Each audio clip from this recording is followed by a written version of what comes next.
Hi there, my name is Kay Moon and I'm a twin flame channel and Western astrologer. And this is a video about the new moon in Scorpio that took place on November 13th at 4:27 a.m. if you happen to be on the eastern seaboard of the United States. Please check a time zone converter for your local time.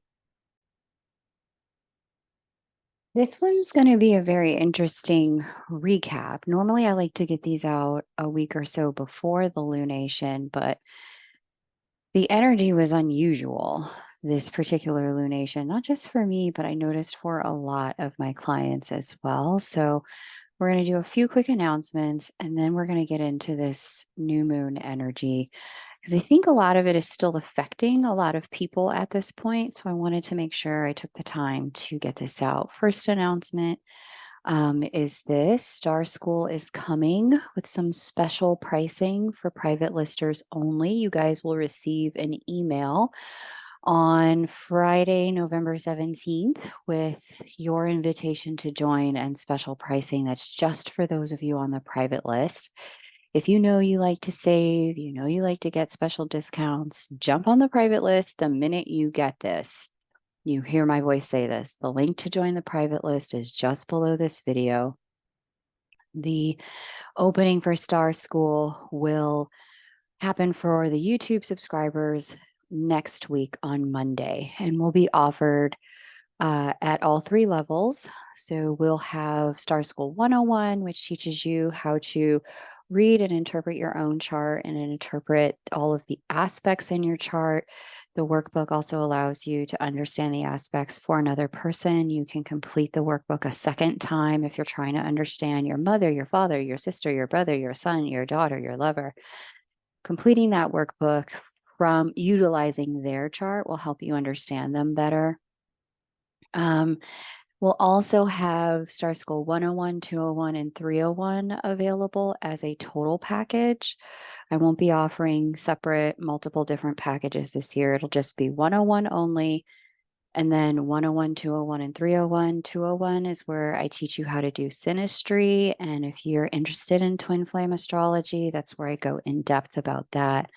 Star School 301 is where I talk about the North Node and really understanding your lessons in this lifetime and how to navigate them. And then the third level will be private mentorship. And in the private mentorship, which will be a little bit more of a 5-month program, I'm going to add in Star School 401, which is going to be all about family dynamics and understanding how to interpret your mom, your dad, or children in your own chart, and challenging family dynamics, how to work through those, how to get through challenging dynamics with your own children, and how to read that for other people. That'll be offered at the private mentorship level only. Okay. All things will be available to everyone starting next week. But if you just want the special pricing on Star School itself, join the private list now. Link is below this video. And then that way you'll be able to access that this weekend. The normal pricing will be in effect when I provide the invitation for all of Star School on Monday. Final announcement, readings for 2023 are sold out. Thank you to everyone who has booked readings with me. I'm super excited to chat with each of you for the remainder of November and December. January readings will begin being released at the start of December. Okay. So if you would like to be on the first to know for booking your reading for January, again, I recommend you get on the private list now. Okay. All right, let's get into this new moon in Scorpio video conversation. Let's see here. Pull up the annotation tool. Here is our new moon at the 20th degree of Scorpio there. And its ruler, Mars, sitting right next to it. Scorpio has two rulers. One, ancient ruler Pluto. Ancient ruler Mars, modern day ruler Pluto.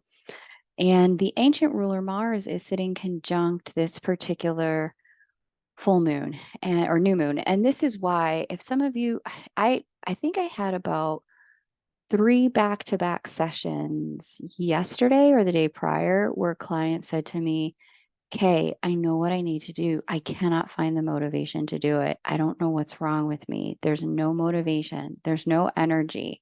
I can't figure out how to access my power." Specifically, the word that people were using was power. Part of that has to do with Mars sitting so close to the sun at the time of this new moon in Scorpio this week and last week. That combination is what we as astrologers call a planet being, quote, combust the sun. It's a little bit more of an advanced astrology understanding, but when a planet sits so close to the sun at a very particular special moment, like it stations, retrograde or direct, or it's at a new or a full moon, or you're born this way with a planet sitting so close to the sun, it's said that that particular planet does not offer its best because it's almost blown out or overshadowed by the sun's power. Mars is our ambition maker, it's our motion maker, it's movement. And so, because Mars wants to move us forward, Mars sitting with this new moon in Scorpio so close to the sun here is why, if you've been feeling like super low energy, tired, drained, knowing what to do, can't seem to access the power to get it done or to get going, this is why. Okay. In addition to Mars, being in water sign Scorpio, which allows our instincts to be a lot deeper. And instincts and intuition are two different things. We'll cover that in a moment. Our instincts are feeling a lot deeper. And that's also partly why there may be a little less motivation, because if we're acting on instinct, we just don't have the same level of kind of insight that we get with intuition. We also have a conjunction here to Ceres. She brings in a level of seasonality and closing out cycles, specifically when she's in the sign that deals with endings. That's Scorpio. And we also have Pluto sextile this particular new moon, the modern ruler of Scorpio, in conversation as well, highlighting the way Ceres closes out and ends a cycle. Pluto brings about endings as well and completions. We've got a major opposition to Uranus here, and this is the wild card energy. It's a little bit of unpredictability. We'll talk about how that can be incorporated in a moment, both in light and in shadow, because you may have seen some of the shadow, you may have seen some of the light as well. And we've got a trine to Neptune in Pisces here. Neptune in Pisces is bringing about, it's adding some of the intuition in that we definitely need with this very instinctual energy for the new moon in Scorpio. And we get a trine to Nessus in Pisces as well. So it can be a little bit challenging there as well, certainly with Pluto. There's a little bit of like a confrontation with power. And let me be more specific and clear. There's a lot of confrontation with power, control, and fear themes at this new moon in Scorpio, mid-November 2023.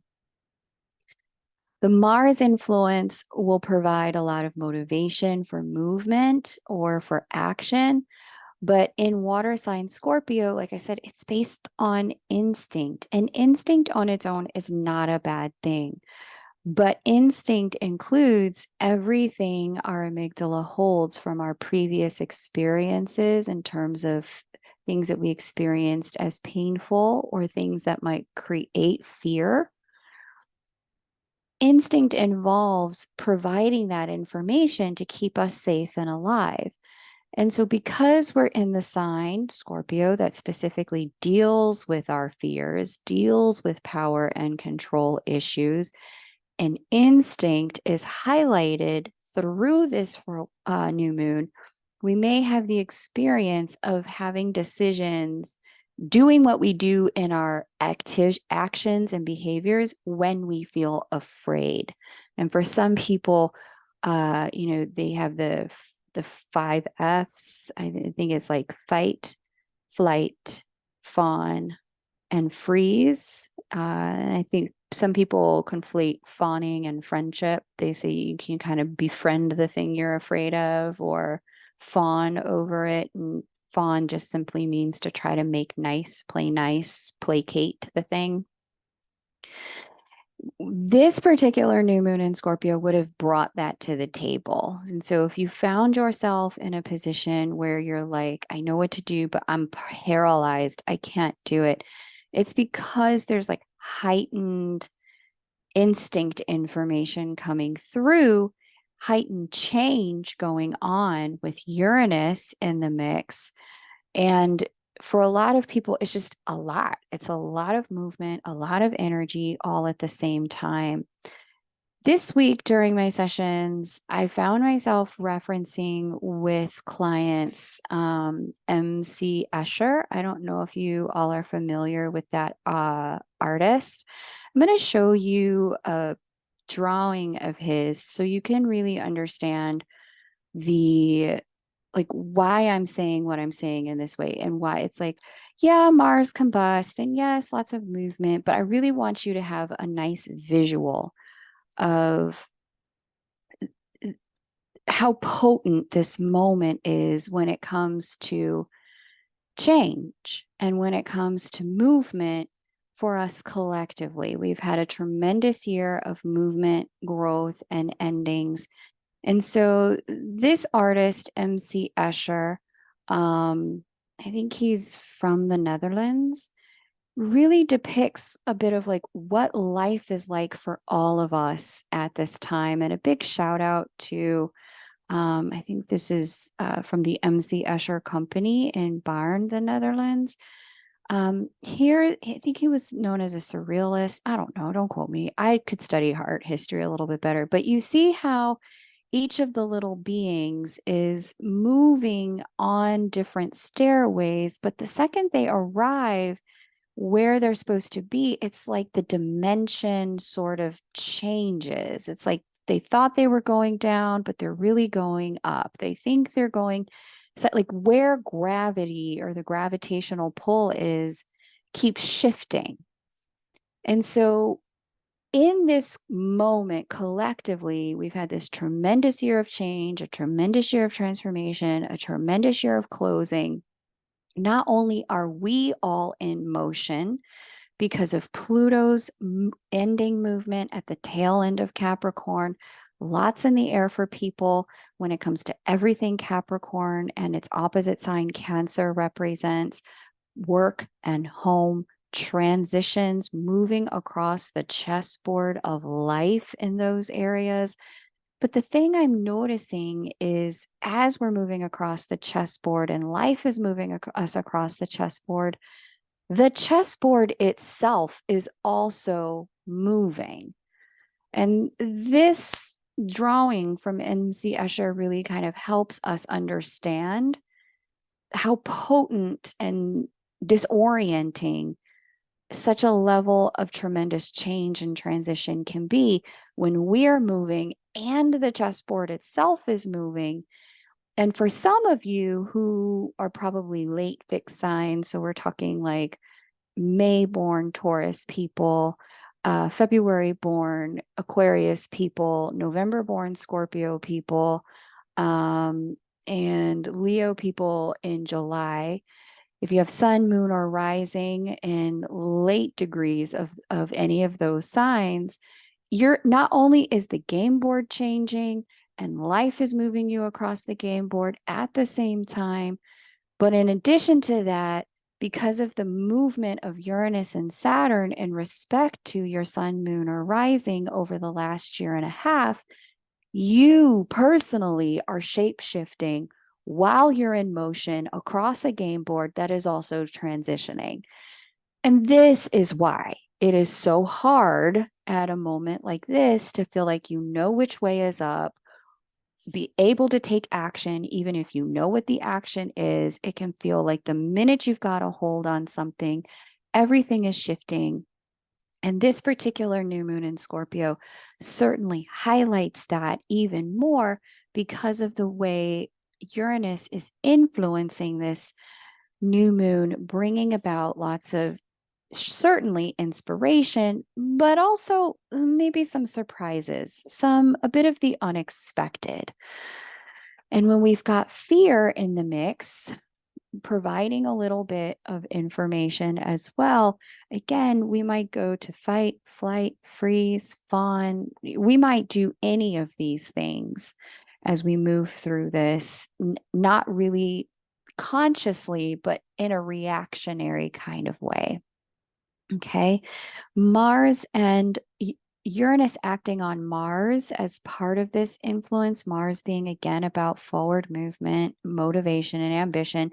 Uranus bringing about divine change, but from an hard aspect of tension, there can be a lot of compulsive or impulse behavior going on at this time, especially with Nessus in the mix as well. Nessus has us tend to kind of grasp onto things and not let go, or obsess about things a little bit. And so repeat impulse behaviors in the light of this new moon, or the lack of light at this new moons don't have a moon in the sky. It's really, it's a perfect new moon for shaking loose patterns of behavior that have been stuck in a rut. It's a perfect new moon to help us break out of stubborn, fixed ways of being that may have been very fear-based, so we can really claim our true power. And we've talked a lot about power this year. I did like a special segment on Pluto and understanding through the allegory of the tarot what it means to own our power. With Pluto square the nodal axis and the way that it is at this time. You can go back and have a listen to that because it's definitely playing up at this moment in time. But there's for sure a level of closing out a cycle going on here, some way, because of Ceres, because of Pluto, because it's Scorpio.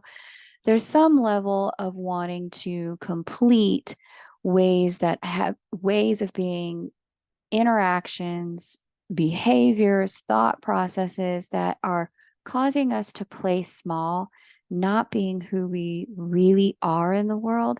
These things are starting to want to close out with Nessus and Neptune in the mix. And there's this kind of with Nessus in particular, gotta figure it out. I gotta close this out. I don't know how to do it. I gotta figure it out though. And so there's a little bit of aid and assistance from Neptune to really tune into higher level spiritual order and attunement, keeping us from going too deep into our fears and throwing the baby out with the bathwater. There's a real call to courage in this energy. And so it can appear with the Uranus bringing some surprises and acting on Mars, impulse and compulsion, it can appear like there's a lot of spontaneous movement happening with this new moon. But the movement here is a function of things rumbling beneath the surface for some time. It's just that the unignorable impulse to take action is what's occurring this particular week. And where you feel like action has been repressed, understand that it's because there's something in you that you're afraid of. If I take this action, then this particular unintended consequence could happen. And you're being asked to really step into your mastery in understanding, yes, I'm capable of dealing with whatever comes my way. Yes, I'm powerful to create the outcomes exactly as I want them. No, I cannot stay stuck and just wait for life to hit me over the head with a 2x4. I've already gotten the message a million times. I have to move on something. This is the moment when that movement is really, it can come in an inspired way. But if you're freezing in this energy, two things. One, be gentle with yourself. Two, acknowledge whatever it is you are afraid of. If you can bring it to presence so it's not like marionette strings or puppet strings attached to you, controlling you. Bring it into presence where you can see it and then walk yourself through it. One of the beautiful things about this new moon is the position of Mercury here being sextile this Pluto as well. There's a lot of opportunity to talk yourself out of your worst fear being the only result that could possibly happen if you move forward. Instead, Mercury, Pluto brings logic. It brings penetrating insight. It brings the capacity to reason and come out of worst case scenario thinking, especially in the sextile position, which it's in now. And so it is a real need to not grasp, not panic in this energy, but instead take some deep breaths, remind yourself how capable you are, and then take the necessary action if you find yourself feeling separated or divorced from your power. If you move, I used to do moving meditation with Gabrielle Roth. She's the creator of something called Five Rhythms Movement. And as a meditation teacher, one of the things she was famous for saying was, if you move, it will move. Okay. And so this is that kind of new moon where we all are being invited to just take an action and trust that we'll figure it out as we go. Don't stand still in this and just wait, because there's consequence to standing still. Okay. Let's see here. Let's see. So those of us who are wandering around in the world of addiction recovery or self-harm, compulsiveness recovery, I really want to encourage you to take care to build in extra support at this time. Those who know you're stubbornly attached to things, people, places, situations that are unhealthy for you, if you get the urge to stop and do a new thing, like I'm just not going to go do that today. I'm just going to go do something else. I'm just not going to go to that place where all my friends gamble, or I'm just not going to go to that Thanksgiving where all of my family is drinking. Or I'm just going to do something else. I don't know what. I have the urge to do a different thing. If you get that little nudge to do a different thing, blow on the spark and make it a bonfire for yourself. Trust it. If you get the urge to stop doing things that have been hurting you, perfect. Do something new. This is some of the last support for changing our life stream through owning personal power that we get with Pluto square the transiting nodal axis. So I've been talking about this all year on the channel.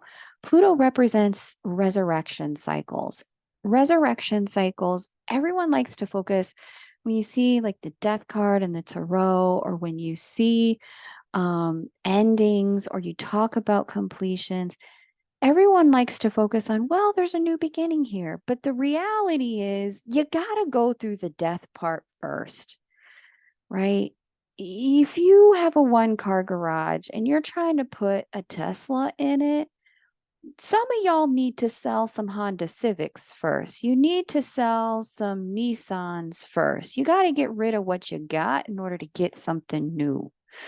And so Pluto governs that cycle. It tells us the story of the cycle of ending, integration and learning, and then rebirth and new beginning. And so, especially with so much fixed energy here, both the Taurus new and full moon, the Scorpio new and full moon, the Aquarius new and full moon, and the Leo new and full moons this year and last year have been extraordinarily significant for the fixed signs. I know letting go is not your nature. One of the gifts you provide to humanity, those of you with fixed placements, any of those 4 signs in your sun, moon, rising, or a stellium, one of the things humanity counts on you for is your ability to sustain, persevere, maintain against all odds. The God-given gift you have is the ability to grow and continue no matter what happens. However, the years of 2021, 22, and now 23 have been the hand of the divine working very hard to force things that haven't been good for you out of your fingers, out of your life, get you unattached to those things. And so, for some of you, this is about learning how to understand that sometimes the lesson comes from letting go. The lesson is in what you would consider being a loss, and the lesson itself is a win. The lesson itself, the growth itself is a triumph. That letting go is actually you getting out with your life and your limbs attached. It's living to fight another day. And so I really want to make sure I express that for anyone who's having trouble letting go of something that you know is dead. You're trying to perform CPR on a marriage that died 4, 5, 6 years ago. You're trying to, put a third engine in a vehicle that keeps breaking down. It's time to let go is a lot of what this is about. And so for those particular signs, when you've got personal planets in those signs, the fixed signs that I mentioned, or a stellium in those signs, one of your gifts is holding on, but this is a season that was particularly designed for you to let go. And then so you can step into the next highest level of the thing that you've been clinging to, because it has been waiting for some time for you to be ready. Okay. So I want to make sure that I express that very clearly, because shortly here, the nodes are going to transition more fully away from Pluto. Pluto is going to transition more fully away from the nodes. Whenever we have a planet retrograde square the nodes, as we have this year, that's when we get a second chance. We get a do-over with something. We're in a season of crossroads, choice, and consequence.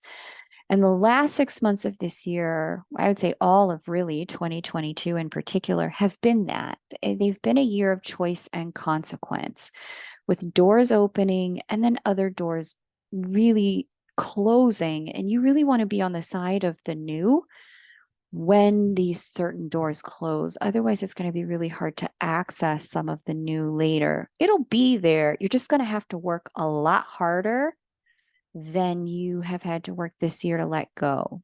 Okay. So there are seasons when it's easy to change, and there are seasons when it's harder to change. And I get it. If you're one of the fixed signs, change is not your forte, and we rely on you for that. But this has been your shining moment for transformation. And this particular new moon in Scorpio, because Scorpio specifically deals with the resurrection cycle, Pluto being its ruling planet, modern day ruler, letting go is like this, some of the last chance that you've got universe support, like God support on your side, to open your fingers and say, enough, I'm done suffering with what I've been up to. I'm ready for something new. Okay. Let's see. Yeah. Energy has been most supportive this summer, spring, and fall. Lots of wind in the sails for change. Okay. And this is going to be especially true for those of you who know you need to make some change in relationship or money or finance. This is going to really be a moment in time where you can make the necessary changes and it can go well. We just had a lunar eclipse on the 28th of October. The next eclipse we have next year on 3/24/24 will also be a lunar eclipse. Lunar eclipses portend closings, and endings. So we're in this little passageway. The last kind of 45 days or like 60 days of 2023 and the first 90 days of 2022. Sorry, 24. Woo, time's going so fast. This 5-month window is a closing passageway. And so it'll be really important where ego and pride have held us or locked us into things that are no longer serving us, to just let go. Let our pride and our ego be reformatted toward higher spiritual ideals by learning that some of the things maybe we thought were very important are things that we can actually begin again, rebuild again the minute we let go of what no longer serves. Okay. So closing passageway, December, January, February, into the beginning of March. And right as we start to get into February and March, we've also got an overlap of an opening passageway because we get back into a whole bunch of solar eclipses next year. Okay. So that's really exciting. Cleanup, closing out, wrapping up, shutting down is in the atmosphere, in our emotional frameworks and our identity structures. Moon is emotion, sun is identity. And many of us will be able to point, as we get later into the 2020s, we're going to be able to look back at 2023 in particular and say that was the year we finally broke free of something that we actively participated in but didn't serve us, and broke out of a pattern or relationship that held us back, or broke out of a pattern with money that held us back,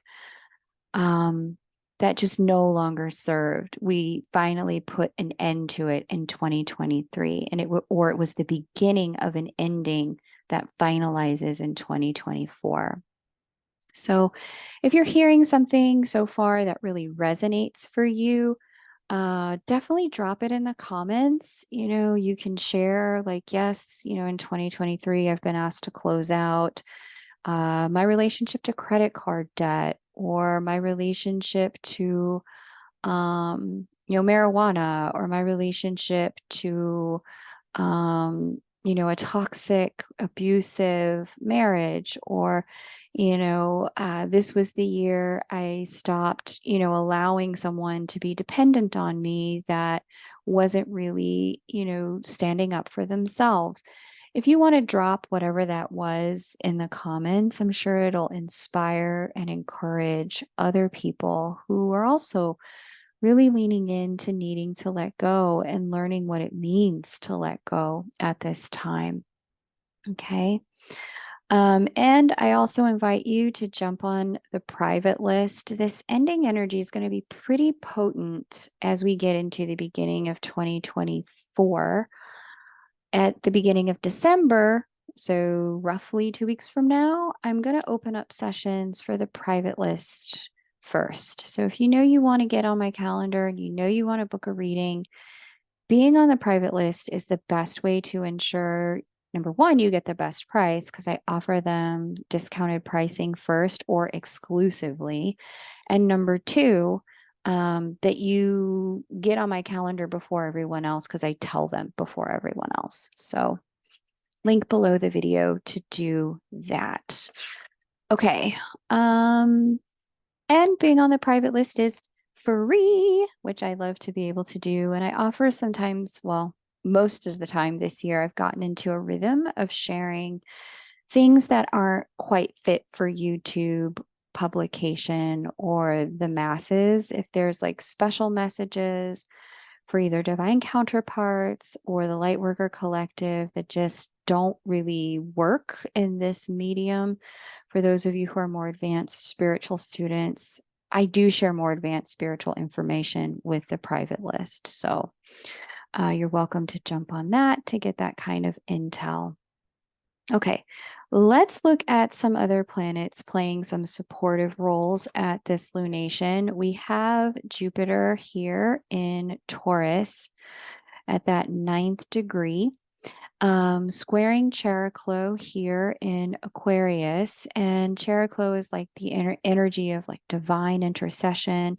The allegorical story about her had to do with her intervening on behalf of her child when her child lost something that he needed for his survival, his sight.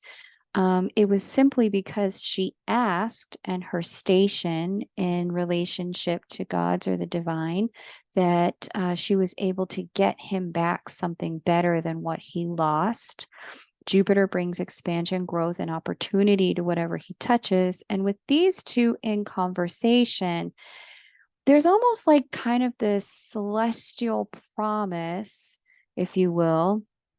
And there's a lot of folks who will speak of it in this particular way. Like when one door closes, another one opens. I want to put it to you even more directly.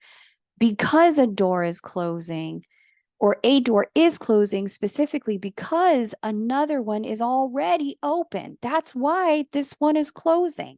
That's why, like, your Tesla is ready. That's why your car is breaking down. Your person who you're supposed to marry is ready. That's why the person you're with and things with you and them, that's ending. Your house that you're supposed to live in, that house is already available. That's why your landlord is terminating your lease, right? The job that you're supposed to have, it's already available. That's why you got fired. Like, I really want you to understand there's a lot of open doors, especially with this. It's already happened. I can't take credit for that particular framing. That was all my coach, Yielded Vessel. You can find her over on YouTube. She's a phenomenal coach. But yeah, that framing really, she put that in front of us maybe about a month or two ago. But the thing that's ending is ending because the new door is already open, waiting for you to walk through it. And this particular energy really highlights that. This Jupiter Chariklo square, it's saying, like, please, please, please let go of what's dead so I can give you your blessing. That's what that energy is talking about there. We've got a Mercury square Saturn situation there going on. Here's Mercury and here's Saturn. um, I just had to chuckle because I watched a comedy special recently on Netflix where the comedian was talking about, if I hear one more girl blame her life on Mercury and why things are going the way they're going. And I really had a chuckle about it because Mercury is not your problem, people. Really, it's not. But yes, Mercury and Saturn in conversation, in the way that they are in conversation, adds a dose of sobriety and common sense around all of the changes that are getting made right now. They two of them together ask us to be practical and pragmatic, which is very exciting because with a lot of impulse energy from Uranus to Mars, there can really be a sense of like kind of just running off on, whatever incites us or ignites us. But the Saturn Mercury configuration is giving us an opportunity to be more practical about our impulses, which is going to be really great. We also have, let me clear this, Venus having some really interesting conversations. So let's get into those. Venus here at this lunation. Venus deals with love, money. She's magnetism and receptivity. She's in Libra, her home sign. She's sextile that Mercury and Sagittarius. She's conjunct the shaman's asteroid, also in Libra. And let's see here, she's also having some other conversations, but just this sextile to Mercury and Sagittarius is giving some insight into thoughts and feelings of other people. And so you may be getting a lot of intuitive hits now about people that you're connected to. There's also head and heart alignment coming through this energy, which may be why the impulse to act can feel so strong at this time. Venus conjunct Shaman's asteroid Makemake and square Vesta here in Cancer. There we go. Is this, I love that the Shaman's asteroid really represents leaning into and understanding about things that